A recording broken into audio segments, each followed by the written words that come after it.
Hello friends, Jayashree stitching में आप सभी का स्वागत है। फ्रेंड्स, आज की इस वीडियो में हम डिजाइनर ब्लाउज की कटिंग एंड स्टिचिंग करेंगे, तो प्लीज़ वीडियो को पूरा देखिएगा। और अभी तक चैनल को सब्सक्राइब नहीं किए तो प्लीज़ चैनल को सब्सक्राइब कर लीजिएगा। तो देखिए, मेरे पास इस प्रकार से ये ब्लाउज आया हुआ है और ये देखिए यहाँ पर पहले से यहाँ पे फ्रंट और बैक दोनों नेक यहाँ पे बने हुए हैं। तो देखिए यहाँ पर इस प्रकार से ये आगे और पीछे का जो गला है सेम बना हुआ है और यहाँ आस्तीन में भी डिजाइन दिया हुआ है। तो देखिए इस प्रकार से अगर यहाँ पे चौड़ा गला दिया हुआ है, तो अगर हमें यहाँ पे गला कम करना है, गले की चौड़ाई कम करनी है, तो किस प्रकार से करनी चाहिए तो आज इस वीडियो में आपको बताऊंगी। तो यहाँ पर देखिए इस प्रकार से मैंने इसको डबल फोल्ड में बिछा के रखा हुआ है। तो सबसे पहले हम बैक पार्ट की कटिंग करने वाले हैं यहाँ पर। तो देखिए इस प्रकार से मैंने यहाँ पे 2 पिन यहाँ पे अटैच कर लिए ताकि हमारा जो ब्लाउज है वो इधर उधर ना खिसके। तो देखिए यहाँ पर ऊपर की तरफ हम डिजाइन के ऊपर हम इस प्रकार से 1/2 इंच ऊपर से एक लाइन खींच देंगे इस प्रकार से। देखिए तो ये हमारी शोल्डर वाली लाइन है।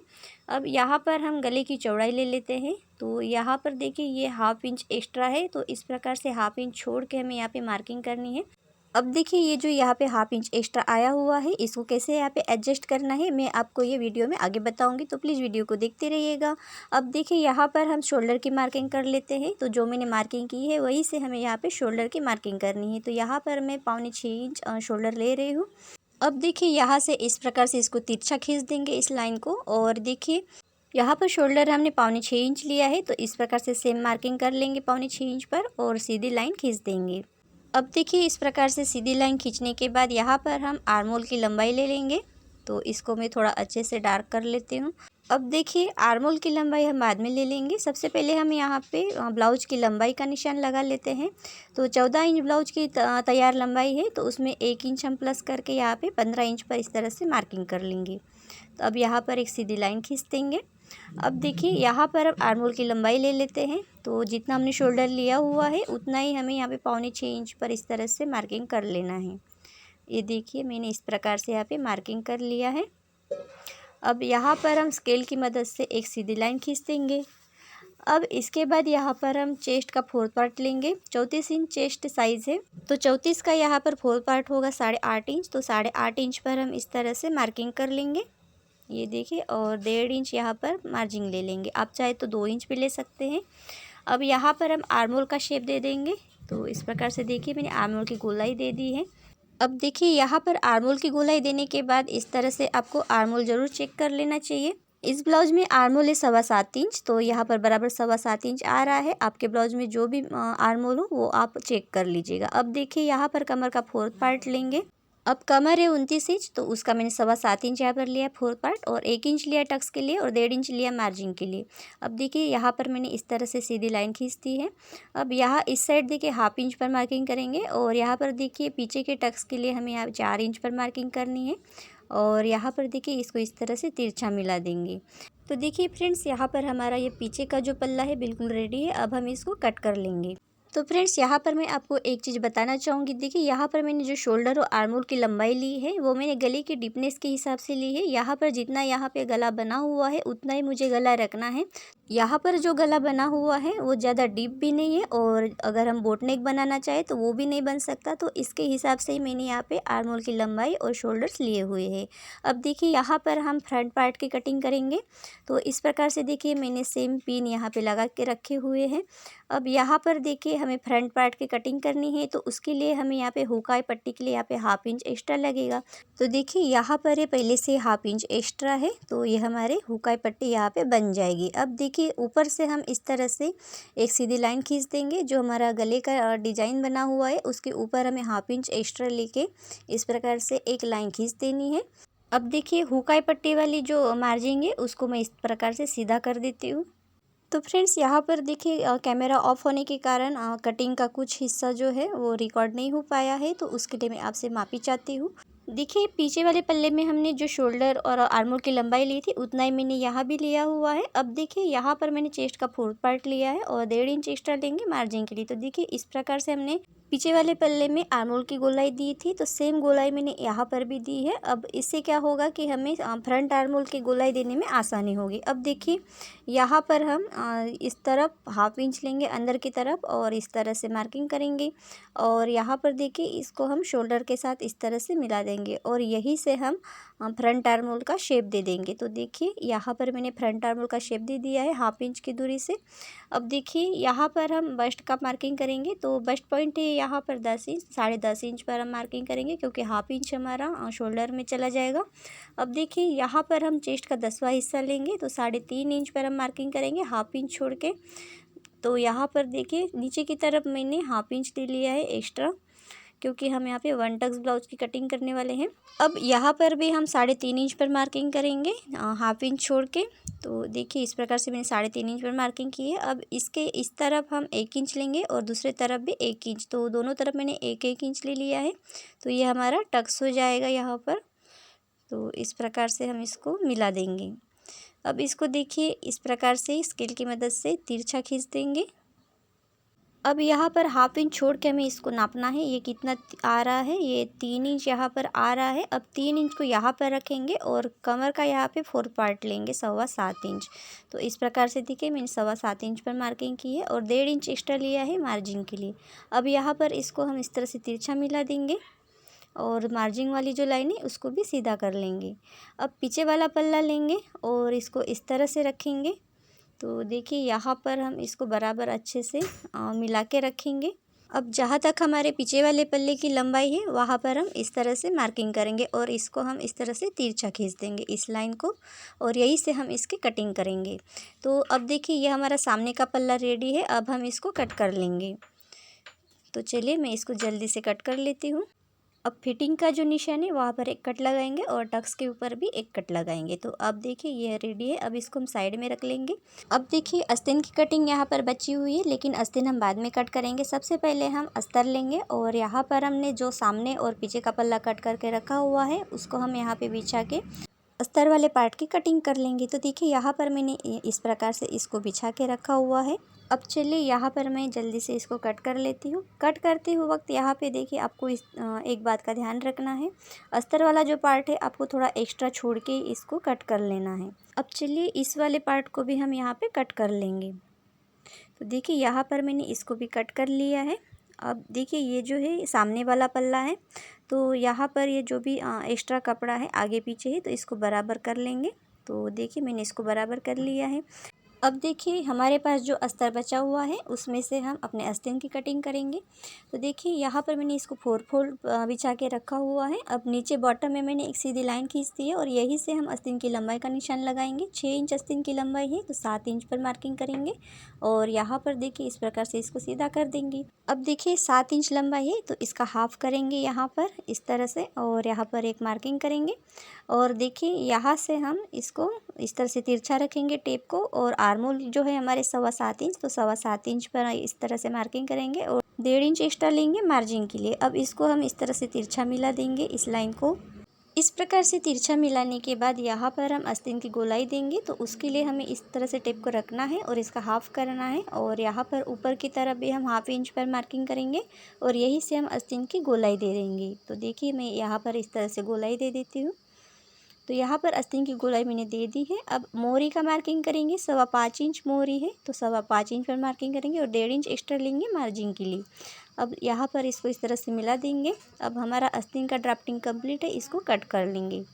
इस प्रकार से आस्तीन को कट करने के बाद यहाँ पर जो आर्मोल वाला निशान है वहाँ पर एक कट लगाएंगे और सेंटर पर एक कट लगाएंगे। अब इसके बाद हम अपना मेन फैब्रिक लेंगे और यहाँ पर जो डिज़ाइन बना हुआ है आस्तीन का, तो यहाँ पर देखिए इस प्रकार से ये दोनों जो आस्तीन है इसको इस प्रकार से एक के ऊपर एक रखेंगे। अब इसके ऊपर हम अस्तर वाला पार्ट रखेंगे आस्तीन का और इसको देखिए थोड़ा थोड़ा कपड़ा एक्स्ट्रा छोड़ते हुए इसको कट कर लेना है।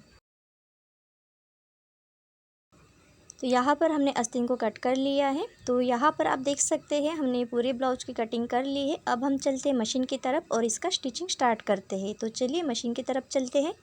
तो देखिए सबसे पहले हम पीछे वाले पल्ले को रेडी करेंगे और गले की जो चौड़ाई है उसको हम यहाँ पर सबसे पहले कम कर लेते हैं। तो यहाँ से देखिए इस प्रकार से एक सिलाई लगा देंगे 1/2 इंच की दूरी से।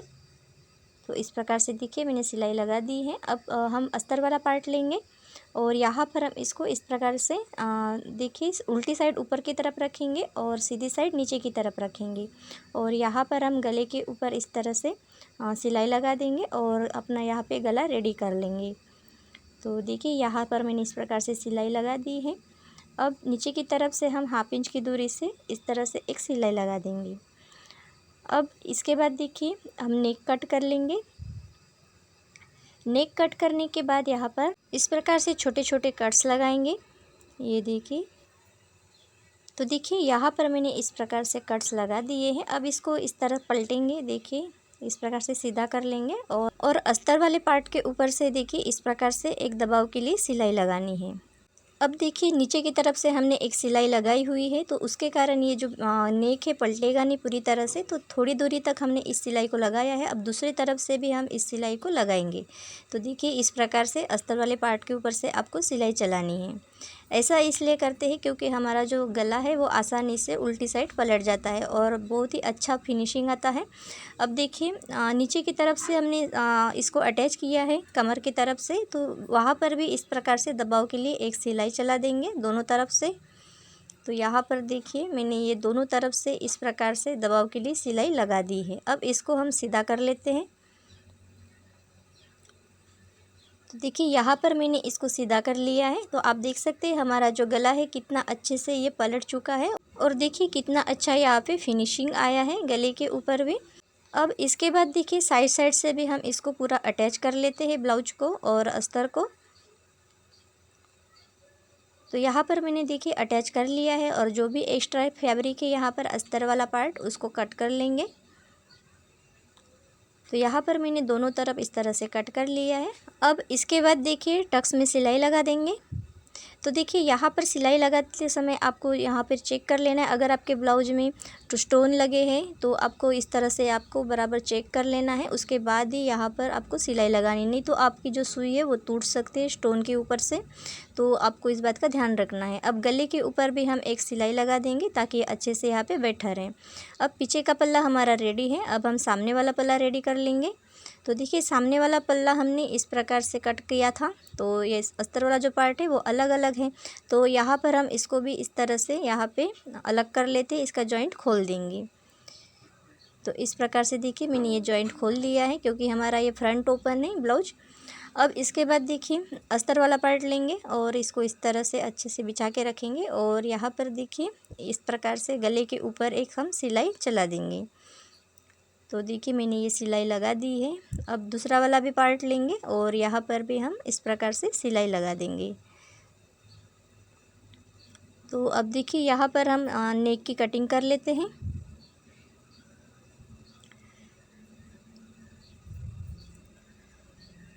अब इसके बाद हम यहाँ पे छोटे छोटे कट्स लगाएंगे। इस प्रकार से छोटे छोटे कट्स लगाने के बाद इसको हम सीधी साइड पलटेंगे और अस्तर वाले पार्ट के ऊपर से हम इस तरह से दबाव के लिए एक सिलाई चला देंगे। अब देखिए इसको हम सीधा कर लेंगे। सीधा करने के बाद फिर से एक ऊपर से हम सिलाई लगाएंगे गले के ऊपर से और इसको हम यहाँ पे मेन फैब्रिक और अस्तर वाला पार्ट जो है उसको अटैच कर लेंगे। तो देखिए इस प्रकार से मैंने इसको अटैच कर लिया है और जो एक्स्ट्रा कपड़ा है उसको भी कट कर लेंगे। अब देखिए इस प्रकार से एक्स्ट्रा कपड़ा कट करने के बाद यहाँ पर हमें टक्स में सिलाई डालनी है। तो ये जो ब्लाउज है ये 1 टक्स ब्लाउज हमने कटिंग किया था। अब इसके बाद देखिए इसको पकड़ेंगे टक्स को और यहाँ पर देखिए 1 इंच की दूरी से इस प्रकार से टक्स में सिलाई डाल देंगे। तो यहाँ पर डबल सिलाई डालेंगे हमेशा, तो ये मजबूत हो जाता है। अब देखिए ये हमारा एक पार्ट रेडी हो गया है। अब दूसरा पार्ट भी रेडी करेंगे। तो दोनों पार्ट्स मैंने यहाँ पे रेडी कर लिए हैं। अब इसके बाद देखिए पीछे का पल्ला लेंगे और यहाँ पर देखिए सामने वाला पल्ला इस प्रकार से रखेंगे और इसको यहाँ पर नाप लेंगे। यहाँ पर हम इस प्रकार से चेक कर लेंगे कि हमारा सामने वाला पल्ला पीछे पल्ले से कितना छोटा है या फिर बड़ा है, इसको आपको चेक कर लेना। तो ये देखिए ये बराबर है। यहाँ पर हमें सिर्फ 1/2 इंच ही एक्स्ट्रा चाहिए था, तो ये बराबर 1/2 इंच एक्स्ट्रा है सामने का पल्ला। तो अब यहाँ पर हम कमर पट्टी अटैच करेंगे तो ये बराबर हो जाएगा। अब देखिए यहाँ पर हम दोनों पार्ट्स में कमर पट्टी अटैच कर रहे हैं। पट्टी की चौड़ाई मैंने यहाँ पे 2 इंच रखी, आप चाहिए तो 1.5 इंच भी रख सकते हैं। देखिए यहाँ पर मैंने इस प्रकार से ये कमर पट्टी अटैच कर ली है। अब जो एक्स्ट्रा पट्टी है उसको कट कर लेंगे और यहाँ पर देखिए इसको इस प्रकार से पलटेंगे पट्टी को और ऊपर से दबाव के लिए एक सिलाई लगा देंगे।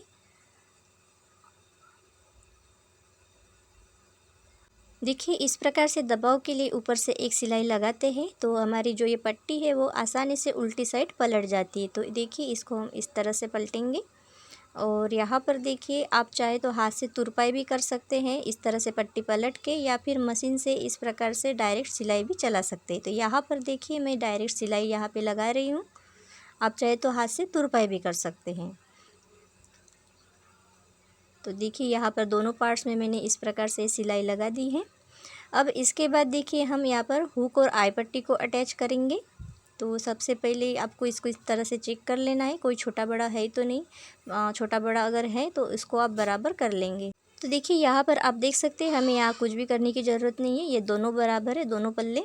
अब यहाँ पर हम हुक पट्टी अटैच कर लेंगे। तो देखिए इस प्रकार से पट्टी ली है मैंने 2 इंच चौड़ी और ये देखिए इस प्रकार से मैंने इसको अटैच कर लिया है। अब इसको हम उल्टी साइड पलटेंगे और यहाँ पर देखिए इस प्रकार से इसको फोल्ड करेंगे और किनारे किनारे से देखिए इस प्रकार से एक सिलाई लगा देंगे। अब देखिए इसको यहाँ पर इस तरह से फोल्ड करके दूसरी तरफ सिलाई यहाँ पर लगाते हुए आएंगे और देखिए इस तरफ से एक सिलाई लगा देंगे। तो देखिए हमारी ये हुक पट्टी यहाँ पे रेडी हो गई है। अब इसके बाद हम आई पट्टी लगा लेंगे। तो दूसरा वाला पल्ला लेंगे और इसमें हम आई पट्टी लगा लेंगे। तो देखिए आई पट्टी के लिए मैंने इस प्रकार से 2.5 इंच चौड़ी पट्टी ली है, ये डबल में है। आई पट्टी बनाने के लिए आप 3 इंच चौड़ी भी पट्टी ले सकते हैं, मैंने 2.5 इंच ली है। अब देखिए एक्स्ट्रा कपड़ा यहाँ पर कट कर लेंगे और इस प्रकार से देखिए पट्टी को रख के 1/2 इंच दूरी से इस प्रकार से एक सिलाई चला देंगे।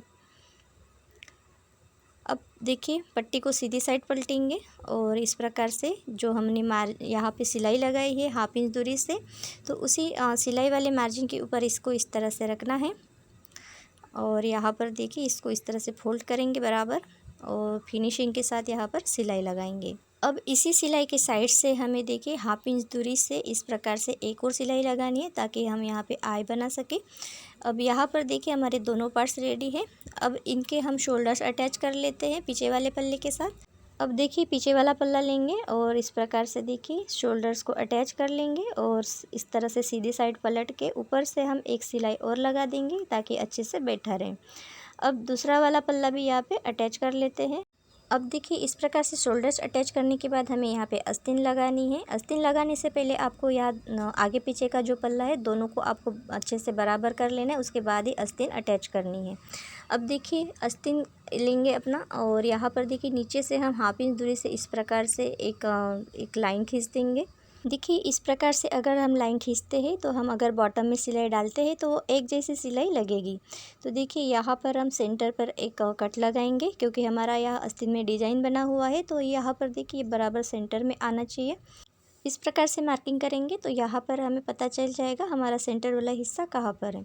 तो देखिए इस प्रकार से हम यहाँ पे 1/2 इंच दूरी से इस तरह से एक बॉटम में सिलाई डाल देंगे। सिलाई डालने के बाद अस्तर वाले पार्ट को इस तरह से पलटेंगे और यहाँ ऊपर से हम अस्तर वाले पार्ट के ऊपर से एक सिलाई लगाएंगे दबाव के लिए। अब अस्तर वाले पार्ट को हम उल्टी साइड पलट लेंगे और देखिए इसको अच्छे से यहाँ पर जमा लेंगे आस्तीन को। अब आस्तीन और मेन फैब्रिक को यहाँ पर अटैच कर लेते हैं। तो यहाँ पर देखिए ये स्टोन लगे हैं, तो यहाँ पर हम सबसे पहले चेक कर लेंगे कि हमारी जो सुई चलेगी उस स्टोन के ऊपर से ना चले। तो देखिए इस प्रकार से हम अस्तर और मेन फैब्रिक को अटैच कर लेंगे। अब देखिए इस प्रकार से अटैच करने के बाद जो यहाँ पे एक्स्ट्रा कपड़ा है उसको यहाँ पर अच्छे से फिनिशिंग के साथ कट कर लेंगे। तो यहाँ पर एक्स्ट्रा कपड़ा मैंने कट कर लिया है और यहाँ पर देखिए एक एक कट लगाएंगे जो हमारी फिटिंग का निशान है वहाँ पर, और सेंटर पर भी एक कट लगाएंगे। अब यहाँ पर देखिए नीचे की तरफ हमें ये जो पाइपिंग है इसको भी अटैच कर लेना है। तो चलिए इसको हम जल्दी से यहाँ पे अटैच कर लेते हैं। अब इस प्रकार से पाइपिंग अटैच करने के बाद ऊपर से हम एक और सिलाई चलाएंगे ताकि हमारी जो पाइपिंग है अच्छे से यहाँ पे बैठी रहे। अब जो एक्स्ट्रा पाइपिंग है उसको कट कर लेंगे। और देखिए यहाँ पर दोनों आस्तीन मैंने रेडी कर लिया है। अब इसका हम फ्रंट आर्मोल यहाँ पर कट कर लेंगे। तो आस्तीन को देखिए मैंने इस प्रकार से सीधी साइड के ऊपर सीधी साइड अच्छे से यहाँ पे बिछा के रखा हुआ है। अब यहाँ पर हम इसका फ्रंट आर्मोल कट कर लेंगे। फ्रंट आर्मोल यहाँ पर मैंने कट कर लिया है। अब हम यहाँ पे अपने ब्लाउज में आस्तीन को अटैच कर लेंगे। तो यहाँ पर देखिए मैंने दोनों साइड्स पहले यहाँ पर बराबर कर लिए हैं। अब चलिए यहाँ पर हम अपना आस्तीन अटैच कर लेते हैं। तो यहाँ पर देखिए हम शोल्डर के ऊपर से आस्तीन को अटैच करना स्टार्ट करेंगे। इस प्रकार से आस्तीन अटैच करते हैं तो आपकी जो आस्तीन है दोनों तरफ बराबर लग जाती है। कहीं पर भी आपका आस्तीन छोटा बड़ा नहीं होता है। तो ये जो तरीका है मुझे सबसे बेस्ट तरीका लगता है आस्तीन लगाने का। तो मैं इसी प्रकार से आस्तीन को अटैच करती हूँ। तो डबल सिलाई देखिए मैंने यहाँ पे लगा दी है। इससे हमारा आस्तीन यहाँ पे अच्छे से मजबूती से लग जाता है। तो इसी प्रकार से मैं दूसरा आस्तीन भी यहाँ पर लगा दूँगी। तो दोनों आस्तीन मैंने यहाँ पे लगा लिए हैं। अब हम ब्लाउज की फिटिंग कर लेते हैं। तो सीधी साइड से देखिए इस प्रकार से अच्छे से यहाँ पर मिला के रखेंगे और एक सिलाई यहाँ पर चला देंगे किनारे किनारे। तो यहाँ पर देखिए आपके जो जॉइंट्स से बराबर है आमने सामने आना चाहिए। तो इस प्रकार से देखिए मैंने एक सीधी सिलाई चला दी है और एक्स्ट्रा कपड़ा यहाँ पर कट कर लिया है। अब इसको हम उल्टी साइड पलट देंगे। अब आप यहाँ पर देख सकते हैं, देखिए मार्जिंग वाला जो हिस्सा है वो अंदर की साइड चला गया है और यहाँ पर कोई भी धागे यहाँ पर नहीं दिख रहे हैं और यहाँ पर फिनिशिंग भी अच्छी दिख रही है। अब देखिए यहाँ पर हम कमर का 4 पार्ट लेंगे। तो आई पट्टी को छोड़ के हमें टेप को रखना है और कमर का 4 पार्ट लेना है। कमर है 29 इंच, तो यहाँ पर मैंने 7.25 इंच पर मार्किंग की है और 34 इंच चेस्ट है तो 8.5 इंच पर मार्किंग की है इस प्रकार से।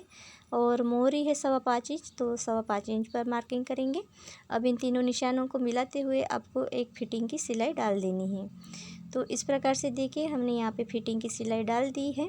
तो फ्रेंड्स, आपको अगर परफेक्ट तरीके से ब्लाउज की फ़िटिंग करना नहीं आता है और आप अगर डिटेल में जानना चाहते हैं तो उसका वीडियो भी मैंने पहले ही शेयर किया हुआ है। डिटेल में मैंने समझाया हुआ है उस वीडियो में।